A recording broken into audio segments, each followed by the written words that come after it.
Cuento número 5, titulado Concurso de Cuento, del libro de cuentos de Ricardo Clark Díaz de Acecho. Cuento número 5, Concurso de Cuento. Estoy seguro, el anuncio aparecía todos los días en Excelsior, porque tenían la idea de hacer una película y necesitaban de algún argumento muy especial, tenaz, a pedido, con garra, capaz de hacer estremecer a un estadio, y a pesar de que la cosa tenía poco sentido en sí, al ver con letra chiquita que el premio por un simple cuento eran 5,000 del ala, los ojos casi se me saltan de las órbitas y me da un síncope. Debo informar antes de proseguir que mi profesión no es la de escritor. Esto en realidad no tenía mucha importancia, ya que se trataba de conseguir la lana del premio. Así que de inmediato llamé al número indicado en el anuncio para enterarme de las bases de aquel concurso literario que me sacaría de pobre. Esta es la grabación de la conversación que sostuve. Buenas tardes, señorita. Habla el señor Fernández, nombre falso. Quisiera información sobre el concurso de cuento. Lo siento, señor, no podemos dar ninguna información. Está prohibido. Y no podría usted... Chas, colgaron. Volví a insistir sin muchos ánimos. ¿Aló? ¿Es la sede del concurso internacional de cuento? Sí, señor. Bien, señorita, llamaba de Alfombras Zacate para preguntar, a nombre de un operario nuestro, sobre las bases del concurso, ya que su mamá está muy enferma, él tiene 12 hijos que mantener y necesita desesperadamente ganar ese concurso. Nosotros, la directiva de esta caritativa institución... ¿Caritativa institución? ¿No me está diciendo que es una fábrica de alfombras? Perdone, le dije sollozando. Habla la tía desesperada del empleado de la fábrica de alfombras Zacate. Quisiera por favor que ayudaran a mi sobrino que tiene 15 hijos, su madre enferma y su padre en la cárcel. Chas, colgaron. A pesar de que falló el intento de conseguir información extra para tratar de saber qué había de cierto en este extraño asunto, por lo menos sí averigüé una cosa. Los que dirigen ese edificio son unos desalmados. Con todo, es necesario tener en cuenta que uno no es un mercenario de la cultura, que es incapaz de escribir nada más que por dinero, en este caso 5,000 dinares. Dejemos entonces de lado las consideraciones económicas y en la seguridad de que algo más siniestro se estaba incubando ahí, con sus 2 cúpulas de metal, estructura forrada de ladrillos agrediendo a todo lo que lo rodeaba, con la risa del arquitecto que lo montó que se está escuchando todavía desde su ignota tumba. Porque en realidad la estructura no tiene nada que ver con los edificios que la rodean. Eso sí, ya no queda nada del aire lúgubre de meses atrás. Ahora está pintadito de gris, con jardines bien cuidados y con un radio a todo volumen que se escucha desde la reja principal. Golpeé tímidamente, pero este mundo no es de los tímidos. Después grité con suavidad hasta que el uniforme azul se asomó, sin saber el pobre inocente que yo precisamente era el que venía por el botín. Observé su sonrisa y tentado estuve de sacar la pistola y hacerlo pasar al otro mundo, alivianándolo de la seguridad burocrática que emana de todo su ser, pero me contuve. Por las buenas traté de obtener resultados. Saqué varias credenciales para que me dejara pasar, pero nones, el imbécil quería un permiso oficial que yo ni remotamente conseguiría. Me indicó el tipo que tendría que escribir el cuento desde afuera. Esperé a que fuera de noche y di vuelta a la manzana. McLaren no podía estar por ahí porque no lee periódicos, tampoco el Pitoyas, así que estaba seguro por el momento. Me escondí detrás de un camión y miré largamente la calle comprobando que efectivamente nadie me seguía. De un salto me trepé a la moto, que aullando me sacó del tétrico lugar. Si contaba a alguien lo ocurrido no me iban a creer, así que lo mejor era calmarse y comenzar todo de nuevo. A la mañana siguiente tomé las previsiones necesarias para que al abrir la puerta el idiota solo tuviera 2 opciones, dejarme pasar o morir. Mis pasos resonaron en la calle del Chopo. Cuando estuve seguro que era de día, que el sol no escondía sombras, comencé a caminar. Tenía la absoluta certeza de que el cobarde no aparecería, pero me equivocaba. Ahí, con la sonrisa cínica, el cigarro colgando de los labios, la cara sucia y barbuda, estaba el maldito de toda la vida, mi archienemigo jurado, Johnny McLaren. Uno puede imaginarse que esto tenía que ocurrir tarde o temprano. La ambición de McLaren no tiene límites. Y esto no debía ser nada nuevo para mí, porque había observado y sospechado algo cuando el año pasado se alzó con el premio al mejor bardo en la feria de Cuautitlán. Sus tropelías en todos los juegos florales del país son leyenda. McLaren, el hombre con más contactos que nadie en las páginas culturales de la capital azteca, el supremo escritor del barrio de Lavapiés, el tipo que siempre tenía listo un libro para publicar y un crítico amigo para llevarle acarreados que lo vitorearan en las reuniones literarias que organizaban sus compinches en los centros culturales proletarios. McLaren, el terror de los editores, la pluma más rápida del oeste literario mexicano. Pensé con amargura que ahora él también estaba detrás de las rupias del concurso y con desesperación imaginé el enorme poder que le daría toda esa lana y juré solemnemente acabar con el deleznable sujeto. Me miró como si tuviera todo el tiempo del mundo, arqueó los brazos y caminó hacia el centro de la calle, juntó las cejas, tenía las manos caídas cerca de la pistola, tiró el cigarro, pero conmigo no se iba a poder, había visto todas sus películas. Trató de traspasarme con su mirada hipnótica, otro truco favorito suyo, y comenzó a bajar lentamente sus manos, solamente intentando rozar las cachas, cuando ya el cañón de mi 45 le apuntaba al corazón. El cobarde comenzó a gritar: «No, zurdo, por favor, no tires, te lo pido por la Santa Virgencita de Guadalupe». Enfundé sin mirarlo. Para las 12 del día ya estaría en las 8 columnas de la capital azteca el suceso. No valía la pena despenarlo, porque su acto de cobardía haría de él un paria literario. Ya tenía un competidor menos. Arranqué la moto sabiendo, sin embargo, que el asunto del chopo aún no estaba terminado, y no estaba tampoco ahí la solución del enigma. ¿Habría mandado algún enemigo desconocido a McLaren? El asunto se arreglaría en cuanto yo pisara el piso 10 de la torre universitaria, donde estaban los responsables del concurso. Por lo pronto reflexioné que había 3 implicados en el hecho: el director del museo, el que fue a Excelsior a poner el anuncio y el tesorero que tenía que pagar los 5,000 del ala.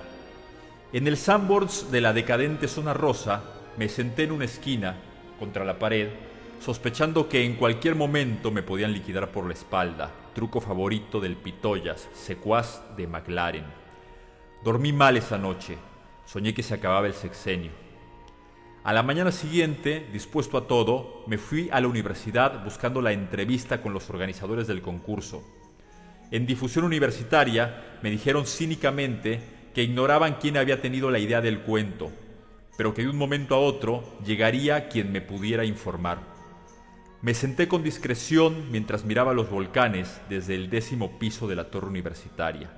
Palpé el cuchillo, porque no pensaba hacer ruido si la bronca estallaba, aunque claro, habiendo tantos cristales, cuando empezara la maroma, seguro que se iban a destrozar por una sencilla ley de física, me supongo.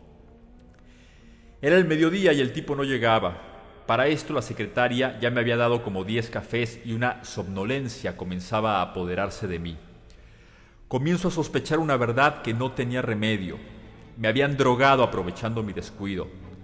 Cuando desperté estaba tirado en un pedregal, en las afueras de Ciudad Universitaria. Escuché la sirena de una patrulla, de manera que salí corriendo antes de terminar el día a la sombra. Me fui al Sanborns y pedí unas enchiladas con café mientras me serenaba. Por suerte del bar salió la Kitty. Como siempre, el suéter le quedaba chico o lo que tenía por dentro era demasiado grande. Se sentó conmigo sin hacer preguntas. De pronto se echó a llorar a grito pelado, diciendo: «Por favor, mi amor, deje el asunto del concurso de cuento que a nada bueno te conducirá. Tú eres un gran escritor sin necesidad de buscar esos 5,000 del ala». La miré tiernamente con ojos de hielo, me paré y le di un tremendo bofetón. ¡Paz! Miré a todos los presentes y me largué. Después me contaron que tuvo que pagar las enchiladas. Más preocupado que nunca, con la cruda de cafés y con el remordimiento de haber dejado vivo a McLaren, que está seguramente de vuelta como perro rabioso sobre mi pista, intenté un nuevo ataque al edificio del Chopo. En un café de la esquina releí las bases del concurso, redactado con la mano aviesa de quien esperaba sacarme del juego, ya que éstas, por lo pronto, favorecían en todo a McLaren, quien trataría de asestar el golpe final, cosa que nunca iba a poder ser mientras yo estuviera vivo. Traté de ser analítico, como Poirot. Fuentes no puede ser porque está en París. Cortuti tampoco, porque ahora se dedica a escribir cómics en sus ratos libres. Cargué la pistola. Esta vez no tendría escrúpulos. No importa cuántos queden por el camino. Las balas recién aceitadas entraron en el cargador sin hacer ruido. Comencé a esperar. No estuve ahí mucho tiempo. El de azul, que me había negado la entrada, llegaba silbando alegremente. Lástima que la alegría le duró poco tiempo. Se disponía a abrir la puerta. Digo, se disponía porque no pudo dar un paso más. Congelado cuando le apoyé el revólver en su cabeza grasosa y le dije simplemente: un paso y lo quemo, abra esa puerta. Se le cayeron los huevos del susto. Todos. 12 que su mujer le había mandado a comprar al maricón. La acera se manchó de amarillo. De un empujón hice entrar a la bestezuela en el vestíbulo del edificio. Usándolo como un escudo di un paso, pero eso fue todo. Una lluvia de balazos nos recibió y dejando que el idiota se las arreglara como pudiera, salté sobre la verja y me escondí detrás de la moto respondiendo el fuego. Un balazo dio en el tanque de gasolina y el aparato se incendió. Mientras yo, con la ropa chamuscada, la moral por el suelo y bajo la lluvia de balazos, trataba de escapar arrastrándome entre los coches. A pesar de toda mi buena voluntad para evitar la violencia, no pude contener un juramento. Un poco molesto por la balacera en el barrio del Chopo, en plena capital mexicana, donde está instalado el ex museo, objeto de un concurso de cuento y de mis desvelos literarios, que me perdone Alfonso Reyes, pero debe leerse aquí concretamente 5000 de Lala, y lamento portarme como un mercenario de la cultura, pero la lana es la lana, y si no, que lo diga cualquier borrego, con la cultura hasta la muerte, o a cualquier banco cercano donde cambiar el cheque. Digo, entonces, retomando el hilo que, un poco molesto por la balacera, me replegué hacia la cercana estación del ferrocarril de Buenavista, donde entré en el bar, con el decidido propósito de emborracharme o simplemente buscar bronca con el que fuera. Así las cosas. Al tercer tequila apareció un señor oaxaqueño que dijo llamarse Porfirio Díaz, cosa que no le creí. Me pidió, por supuesto, que guardara el secreto de su identidad, porque parece ser que lo anda buscando un tal Madero con el cual tiene cuentas pendientes. Lo invité a un trago y me dijo que sabía por sus agentes de mis afanes y desvelos por ganar el concurso de cuento y encaramarme así al plano literario internacional cuando la UPI, AP y la CIA se enteraran de quién era yo. Prosiguió Porfirio, ya nos tuteábamos, afirmando que, como estaba desocupado, se ofrecía como agente mío de relaciones públicas para que lográramos la entrada al bendito edificio y pudiera yo de una vez por todas escribir el cuento que iba a cambiar mi vida. Acepté de inmediato y con un gran apretón de manos partí con este señor hacia el aeropuerto de Balbuena Springs, donde con un curioso y nuevo aparato dijo que era posible intentar la hazaña de penetrar en la fortaleza chopiana. Luego de identificarse en la base militar de Balbuena, nos encontramos con un extraño personaje de ojos oblicuos que daría un giro extraño y definitivo a las cosas. Al verlo sentí escalofríos, pero ya había entrado en el tercer tercio, la hora de matar, the point of no return. Fingí indiferencia mirando extrañado a Porfirio, mientras se instalaba el oriental dentro del gigantesco globo, inflado por el señor Cantoya, soplando de un popote a todo lo que daban sus pulmones para enviar aire caliente al artefacto. Todo listo, aunque en ese momento Cantoya estaba de lo más pálido. Subimos al aparato que se encontraba con las cuerdas a punto de reventar. Me encomendé a todos los santos y miré cómo el suelo iba desapareciendo bajo nuestros pies. En realidad, el japonés me tenía nervioso, pero mi agente de relaciones me calmó, afirmando que era el embajador del país del sol naciente. Por el momento todo era para el de ojos oblicuos como un paseo por Chapultepec y no un viaje que podía tener trágicas consecuencias. Debo confesar que pese a todas mis dudas, el curioso artefacto, al mando del señor Cantoya, nos llevó perfectamente al patio central del Museo del Chopo. Ante mi asombro, una abigarrada multitud estaba esperándonos. Poco antes de llegar, Porfirio me explicó el plan. Pasaría yo como miembro de la Sinfónica Nacional de la modalidad de trombón. La multitud nos felicitaba y apenas pude zafarme de ella. En realidad, la mayoría estaba allí para ver si conseguía chamba con don Porfirio, quien de repente se reveló como una persona importante por el número de abrazos que recibía y la cantidad de guaruras que a manotazos y puntapiés apartaban a los lambiscones que aclamaban a don Porfirio. Me integré de inmediato a la orquesta que se encontraba en el patio de las afueras tocando La Adelita, Volver, Noches Tapatías, El Día que me quieras, La Marsellesa, la Quinta Sinfonía, etc. Ahora sí, de una vez por todas entraría en el edificio para poder cumplir con mi cometido y develar el misterio del Museo del Chopo. Me froté las manos de contento y ataqué duro con el trombón, del que soy un eximio ejecutante. Terminamos de tocar la marcha triunfal de Garibaldi cuando se presentó la oportunidad de dar un salto y meterme en el edificio del Chopo. Pero estaba visto que no era mi día de suerte. En la puerta y del brazo de McLaren estaba la Kitty. Mientras la sangre me inundaba la cara, comprendí todo de un golpe. Una furia indescriptible hizo presa de mí. Al grito de ¡ah!, me le fui encima dispuesto a matarlo a golpes de karate. Debo reconocer, sin embargo, que McLaren es más hábil de lo que se puede pensar. Tomando a la Kitty, se escudó con ella, de manera que el primer bofetón lo recibió la pobre chamaca, y la segunda patada que le tiré a McLaren quedó en el aire porque aprovechó la finta para perderse en el edificio. Como algún gracioso había apagado la luz, al tanteo busqué guiarme, cuando de repente no hubo ya necesidad de más luz. Un haz multicolor se hizo dentro de mi cabeza. Volé hasta caer en la más completa oscuridad.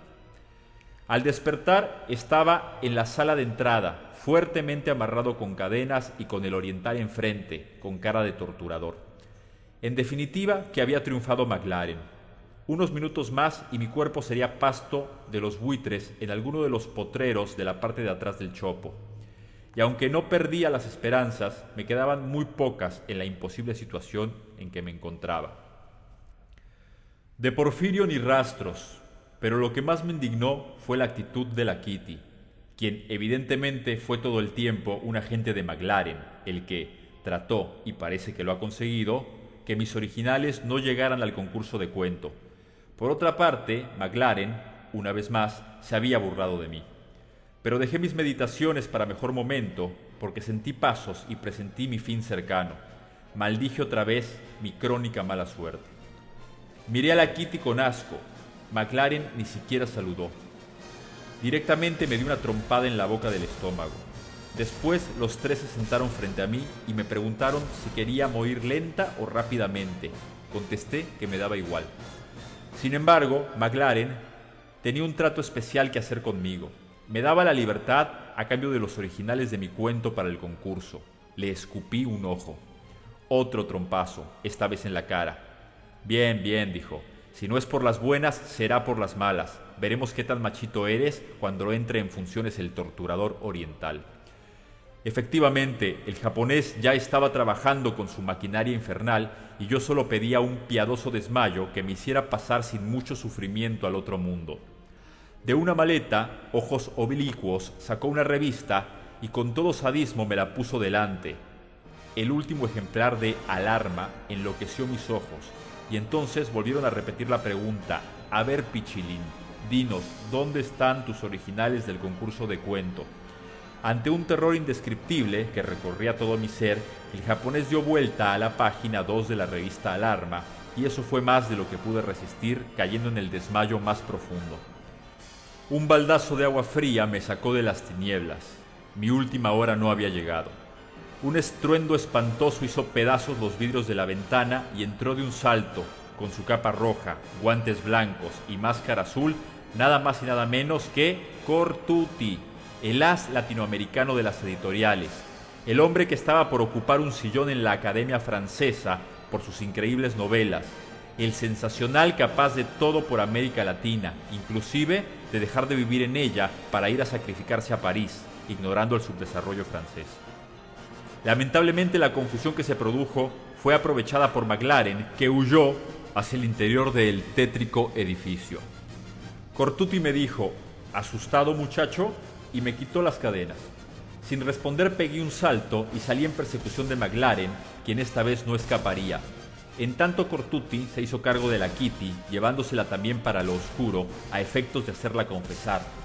No soy partidario de torturar a las mujeres así, pero la verdad es que la Kitty debía bastante. Avancé a tropezones en la oscuridad. El revólver me quemaba las manos y me proponía vaciar su cargador en la cabeza de McLaren. De pronto escuché unos pasos, una carrera hacia la puerta principal. Salgo a la calle y comienzo a disparar al auto rojo en que McLaren y el oriental escapaban. Sobrevino un intenso tiroteo, pero todo fue inútil. McLaren huyó una vez más, pero al menos yo había podido penetrar en el famoso edificio, sede del ex Museo del Chopo, y me senté a escribir el cuento.